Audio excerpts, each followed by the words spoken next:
సమర్థ సద్గురు సాయినాథ్ మహారాజ్కి జై. సాయి భక్తులందరికీ నమస్కారం అండి. మన సాయినాథుని దయ వల్ల అందరూ సంతోషంగా ఉండాలి అని మనస్ఫూర్తిగా కోరుకుంటూ ఈ వీడియో ఆరంభిస్తున్నాను. ఇక ఈరోజుటి వీడియోలో బాబాగారు మనకు అందిస్తున్న సందేశం, తల్లి నీ బాబా చెప్పే మాట ఇదే ఆఖరిది, ఈ బాబా చేసే ప్రయత్నం చివరిది. నీతో నేను ఒక మాట చెప్పాలనే ఇంతగా ఎదురు చూస్తున్నాను. నన్ను ఎక్కువగా వేచి ఉంచనివ్వకుండా ఈ సాయివాకు ఇప్పుడే విను. నీ కోరిక తీరడమే కాకుండా నువ్వు ఏం చేయాలో ఈ సాయి నీకు వివరంగా తెలియచేస్తాను. వినుబిడ్డ అని బాబాగారు మన కోసం ఒక అద్భుతమైన సందేశం తీసుకొచ్చారండి. ఇక నిర్లక్ష్యం చేయకుండా మన సాయినాథుని మాటను ఏంటో విని అందులోని అర్థం పరమార్థం తెలుసుకుందాం. బాబాగారి సందేశం చూడబోయే ముందు మీరు ఎక్కడెక్కడో జ్యోతిషి తెప్పించుకొని నిరాశ చెందున్నట్లయితే ఒక్కసారి శ్రీనివాసరాజు గురూజీ దగ్గర జ్యోతిష్యం అనేది చెప్పించుకోండి. శ్రీ షిరిడి సాయిబాబా గారి ఆశీస్సులతో గురువుగారు జ్యోతిష్యం అనేది చెప్పబడుతుంది. శ్రీనివాసరాజు గురూజీ నెంబర్ 1 వశీకరణ స్పెషలిస్ట్ అండి. ఈయన కేరళ తాంత్రిక గురువు గారు. ఎలాంటి సమస్యలకైనా సరే 24 గంటల్లోనే పరిష్కారం అనేది చూపిస్తారు. గురువుగారి దగ్గర ఒక్కసారి నమ్మకంగా చెప్పించుకున్నప్పుడు ఆ నమ్మకాన్ని గురువుగారు తప్పకుండా న్యాయం చేస్తారు. ఎలాంటి సమస్యకైనా సరే చక్కటి పరిష్కారాలతో పూజలతో మీ యొక్క సమస్యని గురువుగారు తొలగించేస్తారండి. విద్య, ఉద్యోగం, వ్యాపారం, ప్రేమ, పెళ్లి సమస్యలైన రియల్ ఎస్టేట్, విదేశీ ప్రయాణం, భార్యాభర్తల మధ్య గొడవలు, సంతాన సమస్యలు, ఇలా ఎలాంటి సమస్యకైనా సరే 100% సొల్యూషన్ వితిన్ 24 అవర్స్లోనే గురువుగారు సొల్యూషన్ అనేది చూపిస్తారు. ఎందువల్ల ఇంత నమ్మకంగా చెబుతున్నాను అంటే గురువుగారి దగ్గర మీరు ఒక్కసారి చెప్పించుకుంటే మీకే నమ్మకం కుదురుతుంది. నేను చెప్పించుకొని నాకు బాగా చెప్పారు అనిపిస్తేనే మీ దగ్గర తెలియపరుస్తున్నానండి. కాబట్టి మీరు కూడా ఒక్కసారి మీరు ఉన్న చోటు నుండి ఒక్క ఫోన్ కాల్ ద్వారా గురూజీకి ఫోన్ చేశారంటే మీ సమస్యకు పరిష్కారం దొరుకుతుంది. గురువుగారిని కాంటాక్ట్ చేయవలసిన నంబర్ 9630606444. ఈ నంబర్కి ఒక్కసారి మీరు కాల్ చేయండి. మీ సమస్యను గురువుగారి దగ్గర పెట్టి పరిష్కారం అనేది తెలుసుకోండి. ఇక ఈరోజు బాబాగారు మన కోసం అందిస్తున్న ఆ అద్భుతమైన మాట ఏంటి? తల్లి, నీకోసం నేను ఎంతగానో వేచి ఉన్నాను. నీ కోసమే ఎదురు చూస్తున్నాను. ఇక నువ్వు ఎంత పిలిచినా కూడా ఫలితం అనేది ఉండదు ఈ మాట వినకపోతే. కాబట్టి ఈ మాట నీ కోసం మాత్రమే, కాబట్టి జాగ్రత్తగా ఆలకించమ్మా. ఎందుకు నువ్వు ఇంత బాధపడుతున్నావు? నేను నీ కోసం ఏదో ఇవ్వాలని తాపత్రయపడుతున్నాను కదా, కానీ నువ్వు పట్టించుకోకుండా నీ యొక్క అయోమయంలోనే ఉన్నావు. ఈ సాయి తండ్రిని మరీ నిరీక్షణ చేసేలా చేస్తున్నావు. నీ చైతన్యానికి నీ బాబా నేను తోడుండగా ఎందుకు ఉంటాను చెప్పు? నీకు దూరంగా ఉన్నానని నువ్వు బాధపడాల్సిన అవసరం లేదు. ఈ సాయి మీద కోప్పడాల్సిన అవసరం లేదు. నీ యొక్క కళ నెరవేర్చే బాధ్యత నాది తల్లి. నన్ను నువ్వు పిలవట్లేదు, అయినా కూడా నేను నీ చుట్టూనే తిరుగుతున్నాను. నా బిడ్డల కోసం నేను తిరగటంలో నాకు ఎంతో ఆనందం ఉంటుంది. ఈరోజు నిన్ను ఒక మాట అడగటానికే నేను వచ్చాను. అవునమ్మా, ఒక అవకాశం ఇవ్వబోతున్నాను తల్లి. ఒక్క క్షణం కూడా ఆలస్యం చేయకుండా ఈ అవకాశాన్ని వదులుకోవద్దు. కేవలం గుళ్ళల్లోనో, రాళ్ళల్లోనో, ఇలా చేలల్లోనో బంధించబడి ఉన్నాను అనుకుంటావు కదా? నీ హృదయంలోనే ఉన్నాను. ఒంటరిగా నువ్వు ఏడుస్తున్నప్పుడు నీ బాధను తొలగించటానికి నీ ముందు వచ్చి నీ కన్నీరు తుడిచాను తల్లి. నీ ఆత్మలో శక్తిగా నేను ఉన్నానమ్మా. నన్ను నువ్వు పట్టించుకోవట్లేదు, అయినా నేను నిన్ను పట్టించుకుంటున్నాను. నేను నీ మాట వినడం లేదు అనుకుంటున్నావు కదా? నేను ఎప్పుడు కూడా నీ మనసులో మాట కూడా నేను గ్రహించగలను. నీ నవ్వుల్లో, నీ పలుకులలో, అలాగే నీ బాధలో అన్నిట్లో కూడా నీ పక్కనే ఉంటాను. నువ్వు ఇప్పుడు కొన్ని విషయాల కోసం కుమిలిపోతున్నావు కదా? నీ జీవితం చిక్కుల్లో ఉంది. కానీ అవంతా కూడా పనికిరాని కొన్ని విషయాల కోసం నువ్వు బాధపడుతున్నావని నేను చెప్తాను తల్లి. బాధనంతా పక్కన పెట్టి సంతోషంగా ఉండటానికి నువ్వు చాలా ప్రయత్నమే చేయాలి. నీ సాయి తండ్రి పిలుపును కూడా నువ్వు పట్టించుకోవటం లేనంత బాధలో ఉన్నావు. కానీ ఇదే నా చివరి పిలుపు. నా శక్తి ఇప్పుడు నీలో దిగాలుగా ఉంది. నీలో ఉన్న అంధకారాన్ని ప్రకాశవంతంగా మార్చడానికి నా శక్తిని ఉపయోగిస్తాను. పట్టించుకోకపోతే ఎలా చెప్పు? ఇది నీ జీవితం, చాలా చిన్న జీవితం, నువ్వు ఆనందంగా గడపాల్సిన జీవితం. అలాంటి చిన్న చిన్న బాధల కోసమో కష్టాల కోసమో నీ సమయాన్ని వృధా చేసుకుంటూ నీ మనసును గాయపరుచుకుంటూ ఉంటే ఈ సాయి తండ్రి చూడగలనా చెప్పు? అందుకే నీ మనసు మార్చి నీ సమయం వృధా కాకుండా నిన్ను ప్రకాశవంతమైన వెలుగులోకి తీసుకురావాలనే ప్రయత్నం చేస్తున్నాను. ఈ సమయాన్ని నీ కోసం కేటాయించానమ్మా. ఇక నన్ను ఊరటించకుండా ఓపిక నశించినంత సేపు నువ్వు నన్ను వేచి ఉండనివ్వకుండా ఈ సాయి మాట ఆలకించు. నీ కోరిక తీరలేదని బాధపడకు. దానికి మించిన పెద్దదిగా నీ వైపు రాబోతుంది. కానీ అది నిన్ను ఎలా చేరబోతుందో నేను చెప్తాను కదా తల్లి. నువ్వు నీ ధనాన్ని, భాగ్యాన్ని, నీ సంబంధాలని ఇవే నాకు కావాలి అనుకుంటున్నావు కదా. మళ్ళీ నీకు తిరిగి అవి రాబోతున్నాయి కూడా. తిరిగి నీ దగ్గరికే పంపిస్తున్నాను, నీ దగ్గరికే తెప్పిస్తున్నాను. నీ సాయినాన్ని నేను నీ తండ్రిని కాబట్టి నిర్లక్ష్యం చేయకుండా, చిన్నచూపు చూడకుండా, నువ్వు చూసి వదిలేయకుండా నీ తండ్రి రాకను గమనించు. నీ తండ్రి రాకను గమనించావంటే నీ ఇల్లు ప్రశాంతవంతంగా మెరిసిపోతుంది.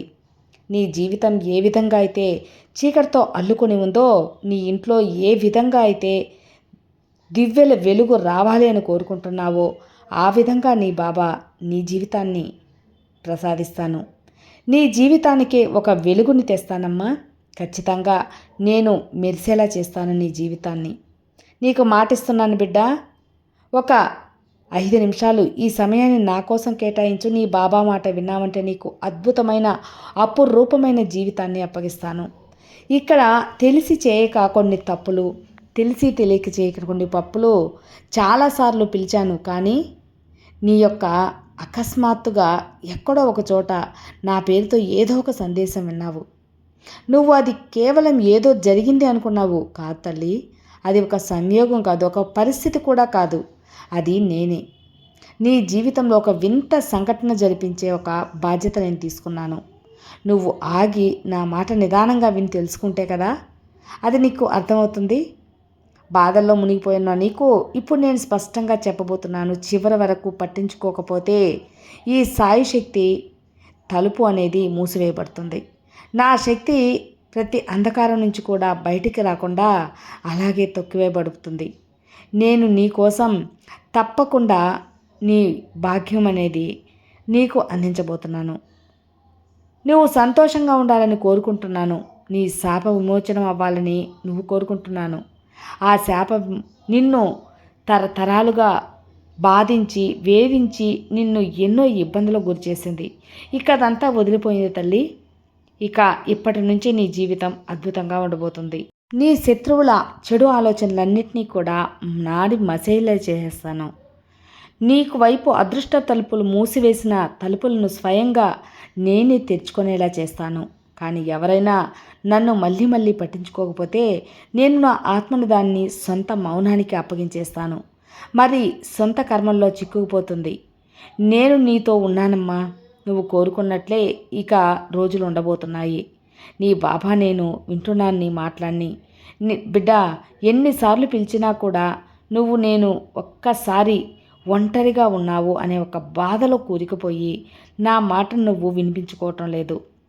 నా మాటను పెడచెవిని పెట్టి నువ్వు నీ యొక్క ఆవేదనలోనే ఉండిపోయి ఉన్నావు. ఇక ఆ ఆవేదన నుంచి బయటికి రా తల్లి. నీ విరిగిపోయిన మనసుకు ఊరట కల్పిస్తాను. నీ జీవితంలో విజయం అనేది రప్పిస్తాను. ఎక్కడ నీ ఆత్మ ప్రకాశిస్తుందో అక్కడ నీ జీవితం అద్భుతంగా ఉండబోతుంది. నీ కర్మలు ఈ ప్రపంచానికి ప్రేరణగా మారుతాయి. కానీ దేనికి నువ్వు మేల్కోవాలి, సిద్ధంగా అవ్వాలి. ఈ సందేశం ఆటకా తల్లి. ఇది సాక్షాత్ ఒక శక్తి స్వరం. ఈ సాయి స్వరం. ఈ సాయి స్వరం నువ్వు విన్నా నీకు మౌనంగా ఉన్నావంటే నీకు భాగ్యం అనేది ఖచ్చితంగా చేరుతుంది. నీ భాగ్యం మౌనంగా మారుతుంది. ఈ స్వరం అందరికీ వినపడదమ్మా. కోట్లల్లో ఒక్కరికో ఇద్దరికో తప్ప. ఈ బాబా స్వరం వినపడుతుంది అంటే నువ్వు మౌనంగా ఉండటం అంత మంచిది కాదు. అలా నువ్వు మౌనంగా మారిపోతే నీ భాగ్యం కూడా మౌనంగా అయిపోతుంది. కానీ విని స్పందిస్తున్నటువంటి వ్యక్తి, నా మాటలు తన హృదయంలో గ్రహించిన వ్యక్తి, ఆ వ్యక్తి లోపల మార్పు ఖచ్చితంగా మొదలవుతుంది.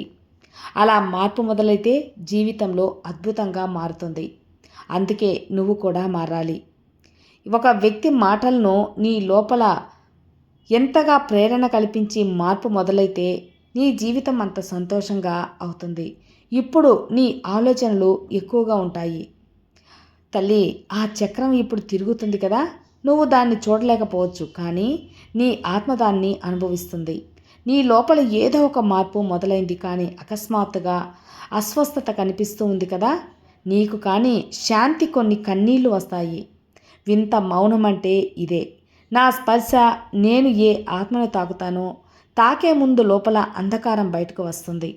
నువ్వు అనుభవిస్తున్నటువంటి బాధ అనేది శిక్ష కాదమ్మా, అది శుద్ధి. నేను నీ ఆత్మ గురించి, ఇక పనికిరాని దాని గురించి చేస్తున్న శుద్ధి. నువ్వు బహుశా అర్థం చేసుకోలేకపోవచ్చు బిడ్డ, కానీ అకస్మాత్తుగా నీ జీవితం నుంచి దూరం అవుతున్నటువంటి వాళ్ళు నా పథకంలో భాగమే. నేను ఎవరిని నీ జీవితం నుంచి తీసివేయాలనుకోను.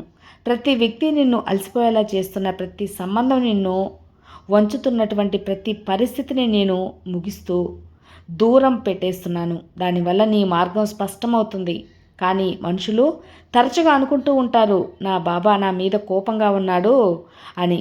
కానీ కాదు బిడ్డ, నేను కోపంగా లేను. నీ మార్గాన్ని స్పష్టం చేస్తున్నాను. దాని ద్వారా సంపద వచ్చినప్పుడు నీ అయోగ్య ఆత్మ దాన్ని కలుషితం చేయకుండా ఏ ఆత్మ అయితే నా పట్ల సమర్పింపబడుతుందో అప్పుడు నేను దాన్ని అంధకారం నుంచి బయటకు తెస్తాను. ఎందుకంటే అంధకారంలో పడి అంతమవకుండా కాపాడుతాను. నువ్వు అర్థం చేసుకోవాలి, నీ చైతన్యం పునర్జన్మ ఇప్పుడు పాత వ్యక్తి కాదు, నువ్వు నిన్నటి వ్యక్తివి కాదు. ఇప్పుడు అవన్నీ కూడా ముగిసిపోయి ఉన్నాయి. నువ్వు ఇక్కడ కొత్త వ్యక్తిగా జన్మిస్తూ ఉన్నావు కదా, ఒక కొత్త వ్యక్తిగా తయారయ్యావు. ఇక్కడి నుంచి కూడా సాయి జ్వాల నిన్ను కాపాడుతుంది. సాయి జ్వాల నువ్వు జన్మించిన వ్యక్తివి కదా తల్లి. ఇక ఈ సాయి జ్వాల జన్మించినప్పుడు ముందంతా కూడా కాల్చేస్తుంది. పాత భయాలు, పాత బంధనాలు, పాత బాధలు అవన్నీ ఏమీ ఉండవు. జాగ్రత్తగా విను. ఎందుకో తెలుసా, నువ్వు నా బంగారు బిడ్డవి.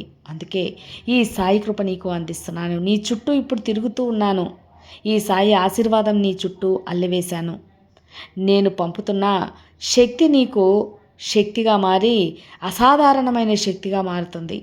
నీ లోపల అబద్ధాన్ని నాశనం చేస్తుంది. నిన్ను మోసం చేస్తున్న వ్యక్తి, నీ చుట్టూ ఉన్న ఒక వ్యతిరేక ఆలోచనలు పంపుతున్న వ్యక్తి, నీ విజయం నుంచి బయటపడేవాడు నీ శక్తి నుంచి స్వయంగా ధ్వంసమవుతాడు. కొందరిని ఇప్పుడు చూస్తావు, ముఖాల ముసుగులో అకస్మాత్తుగా ఊడిపడతారు. కానీ సంబంధాలతో సత్యం స్వయంగా ముందుకు వస్తాయి. నువ్వు అనుకుంటున్నావు కదా ఇదంతా అకస్మాత్తుగా ఎలా జరిగింది అని. అయితే తెలుసుకో, నేను చేస్తున్నానమ్మా, నీ సాయం చేస్తున్నాను, నీ కోసం చేస్తున్నాను. నీ యొక్క ప్రతి సరిహద్దు మలుపు తిప్పుతున్నాను. కానీ దేనికి కూడా నువ్వు సిద్ధంగా దృఢంగా ఉండాలి. ఏడుస్తున్నప్పుడు నా పేరు స్మరించుకుంటూ ఉండు. అందరూ వెళ్ళిపోయినా కూడా చెప్పుకో, సాయి నాతో ఉన్నాడు అని. మరి పరిస్థితులు పాడైనప్పుడు కూడా నన్ను వదలడు నా బాబా అని, కేవలం పరీక్షిస్తాడు నా బాబా అని. నువ్వు నా మీద ఎంత నమ్మకం పెట్టుకుంటావో, నీ ఆత్మ చాలా పాతది. నువ్వు నీ జన్మకు మాత్రమే కాదు తల్లి, నన్ను పిలిచావు చాలాసార్లు, నా ఒడిలో వచ్చి విశ్రాంతి తీసుకున్నావు. మళ్ళీ నువ్వు మర్చిపోయావు. కానీ ఈసారి నిన్ను మర్చిపోనివ్వను తల్లి. ఈసారి మేల్కొంటావు, మేల్కొనేలా చేస్తాను. నీ భాగ్యాన్ని స్వయంగా నువ్వే రాసేలా, నువ్వే చూసేలా చేస్తాను. ఈ సాయి దయ మీద నీకు ఖచ్చితంగా నమ్మకం ఉంది. నువ్వు నీ ఉనికితో ప్రపంచాన్ని మార్చే ఒక అద్భుత శక్తిని ఏ ఆత్మలో అయితే తిరుగుతుందో ఆ ఆత్మ చుట్టూ కూడా అద్భుతాలు జరగటం మొదలవుతాయి. అకస్మాత్తుగా ధన అవకాశాలు వస్తాయి, దారులు తెలుసుకుంటాయి. కానీ కోల్పోయినవి తిరిగి దొరుకుతాయా లేదా అంటే అంతకు మించి నీకు దక్కుతాయి తల్లి. దిగులు పడవద్దు, శాంతి చేకూరుతుంది. ఇదంతా ఇప్పుడే జరుగుతుందా అంటే ఎప్పుడు నువ్వు నా శక్తిని అంగీకరించినప్పుడు, ఆమోదించినప్పుడు. అది ఏమాత్రం కాదమ్మా, ఇది నా స్పర్శ. నేను నీ నుంచి ఏమీ కోరట్లేదు, కేవలం నీ భయాన్ని విడిచిపెట్టు. భయం నాకు ఇష్టం లేదు తల్లి. ఎందుకంటే భయం అనేది బలహీనమైన చోట మాత్రమే ఉంటుంది. నువ్వు ఇప్పుడు భయం స్థానంలో నమ్మకాన్ని కూర్చోబెట్టి ఒక్కసారి చెప్పు, సాయి నేను నీ మీద నమ్మకం పెడుతున్నాను. ఎంత చెప్పినా వెంటనే నీ చుట్టూ ఉన్న అంధకారం చెదిరిపోతుంది. నీ జీవితం యొక్క కొత్త దిశ చూపిస్తానమ్మా. ముందు నువ్వు నీ లోపల నుంచి ఒక మనసుని ఖాళీ చేసుకో. మనసంతా కూడా ఖాళీ చేసుకో. నిన్ను దుఃఖం అనే దాన్ని తుడిచివేసుకో. అప్పుడే ఈ సాయి శక్తిని నువ్వు ఆస్వాదించగలవు. ఖచ్చితంగా ఆస్వాదించగలవు. నీ యొక్క మనసు తేలికవుతుంది. నేను చెప్పేవన్నీ నీ మనసులో నిలుపుకుంటావు. నువ్వు అమాయకుడివేం కాదు, బుద్ధిశాలివే. కానీ నీ యొక్క అంధకారమైన కష్టాలు నిన్ను అలా ప్రవర్తించేలా చేస్తాయి. ఇక దిగులనేది వద్దు బిడ్డ. నీ జీవితంలో నీ కలలు మారటం మొదలైంది. నువ్వు ఏదైతే ఒక వింత కాంతిని చూస్తావు కదా, ఎవరు ఏ స్వరంతో పిలుస్తున్నారో నీకు వినిపిస్తుంది కదా, ఎక్కడ ఒక చోట నా పేరు వినిపిస్తూ ఉంటుందో, ఎక్కడ ఒక అపరిచిత వ్యక్తి అతిగా వచ్చి నీతో మాట్లాడవచ్చు, అక్కడే నా పిలుపు వినపడవచ్చు. నువ్వు ఆలోచిస్తున్నావు ఇదంతా కూడా సంకేతాలా బాబా అని. అవునమ్మా, ఇవన్నీ సంకేతాలే. నీ మనసు శ్రద్ధ పెట్టి ఆలకించావంటే, నమ్మకం పెట్టి విన్నావంటే ఖచ్చితంగా నేనేంటో నీకు అర్థమైపోతుంది. చూసావంటే నీకు అర్థమవటమే కాకుండా నీ పక్షాన ఈ సాయి ఉన్నాడు అని నువ్వు తెలుస్తుంది. నీ అదృష్టం తిరగబోతుంది బిడ్డ. కొందరు నీకు వ్యతిరేకంగా, కొందరు నీతో అసూయత మాట్లాడతారు. పైకి నవ్వుతూ లోపల మాత్రం విషం చిమ్ముతూ ఉంటారు. అలాంటి వారిని నీకు తెలిసేలా చేస్తాను. అలాంటి వారికి నువ్వు దూరంగా ఉండాలి. నీ పని నువ్వు చూసుకుంటూ పోవాలి. ఎవరు ఎన్ని అనుకున్నా కూడా నీ విజయం అనేది నీ చేతుల్లో ఉంటుంది. ఈ సాయి స్వయంగా నీకు అందిస్తున్నప్పుడు ఎవరి గురించి ఆలోచించాల్సిన అవసరం లేదు. ఈ ఒక్క మాట నీకు ఇస్తున్నాను. రాబోయే రోజుల్లో నీ జీవితం ఒక అద్భుతమైన అవకాశంతో నిండి ఉంటుంది. నీ సంవత్సరాల కష్టఫలితం అంతా కూడా అకస్మాత్తుగా నీకు వచ్చి చేరుతుంది. నీకు అర్థం చేసుకుంటావు, ఈ సాయి కృప నీకు ఖచ్చితంగా విజయాన్ని చేకూరుస్తుందని. గుర్తుంచుకోమ్మా, నీ బాబా నీకు ఎప్పుడు అండగా ఉంటాను. నీ బాబా నీకు అండగా ఉండగా నీకు భయమెందుకు చెప్పు. సర్వే జనా సుఖినో భవంతు. జై సాయిరామ్.